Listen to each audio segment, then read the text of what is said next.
back a moment. You talked a little bit about the Jewett City Vampire, but you didn't. We didn't hear that Yep. story. Would you tell me the story of what happened in Jewett City? Well, basically, it involved a family called the Rays, the Ray family. And Starting in the late 1840s, the family was starting to be hit by a number of men in the family uh, were contracting consumption or tuberculosis. It started with a son, like around 1847. Um, Contracted tuberculosis, died, was buried in the Jewett City Cemetery. The father then comes down. He died, I think, in 1851. He's buried. Another brother comes down, or a son or brother comes down with it. He dies and is buried. Now there's a fourth victim, actually, who contracts the disease, and the family's desperate. The family can't stop these deaths, and it's all appearing within the coming down through the men. Um, and In order to save the final brother's life, it's decided to go back into the graves and determine which one of his family members that had died were um, mischievous in spreading the disease to him. And they went in.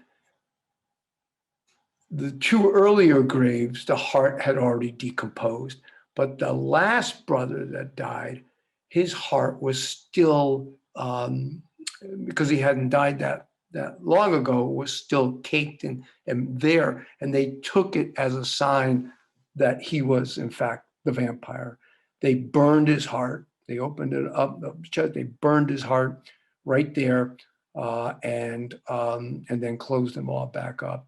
It didn't help. The son slash brother they were trying to save would die, I think, within 6 months or so.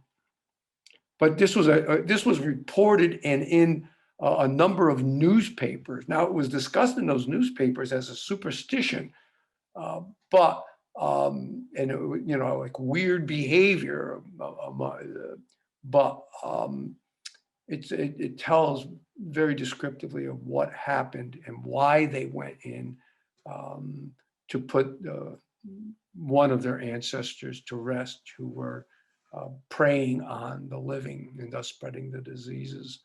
So and the thing that was important for us about that story is that Jewett City was probably about 2 miles, maybe 2 to 3 miles from where we found JB in the farm, in the gravel bank. So you're talking, great association.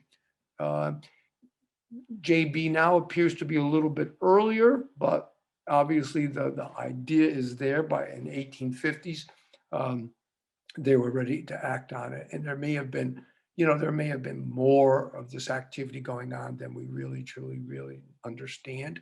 Michael Bell has the historic accounts, but I would suggest to you that, as an archaeologist, we don't get to see that many burials, colonial burials. The only time we don't go looking for graves, we basically have to excavate when it's a matter of preservation, when the graves have been hit by a sand and gravel operation, construction activity, or have been vandalized, that we actually go in. So how do you want to say, our sample of uh, burials, colonial and historic burials in Connecticut, is not that high. And for us to encounter at least one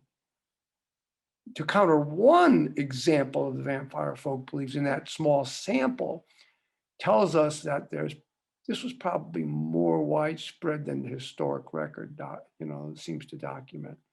Is that making sense? It does, and there's a couple things that I like about the Jewett City story. The first is that they dug up the most recently deceased, which you wouldn't think, if you're playing by the rules, would be the one who's causing the disease to run through. You'd think it'd be someone earlier, but it speaks to the desperation of the family of, we've got to do something. Maybe this is some action we can take. But I also like the fact that the newspapers are dismissive and derisive of it. And it shows us that this belief, though widespread, was not by any means universal, that a lot of people would look at this even back then at that time and say, what are you doing? This is crazy.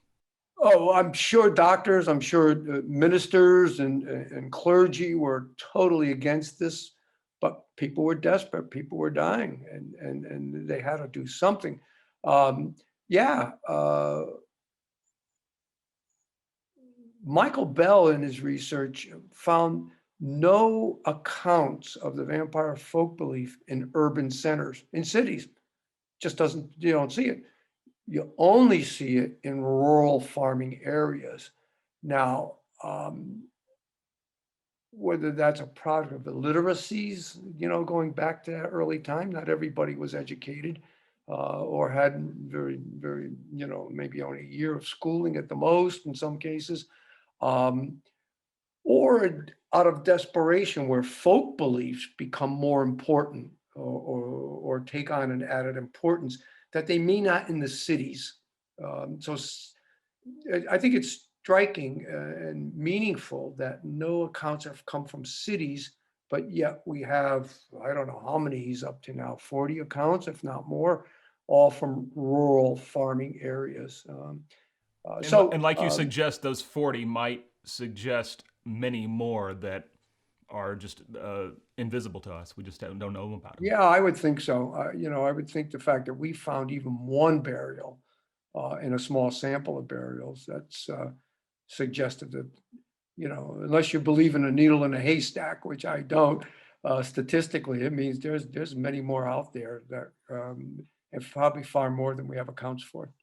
If we run with the needle in the haystack analogy for just a second, is it possible that JB is an outlier because his body was treated so much differently than a lot of the other accounts we know of?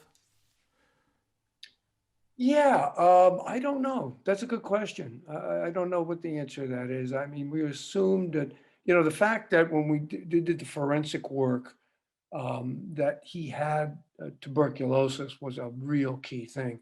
That he was in Eastern Connecticut, which was a hot spot for this activity, that he was a rural farmer, that the burial dated to really the early 20th century, the early 19th century, and a real hot time for this vampire folk belief to be circulating. I'm just not sure how much of an outlier he is, because he's in the right place at the right time with the right disease for what we know of the vampire folk belief. But again, it could just simply be there was no heart at this time, and a decision had to be made, and they were desperate.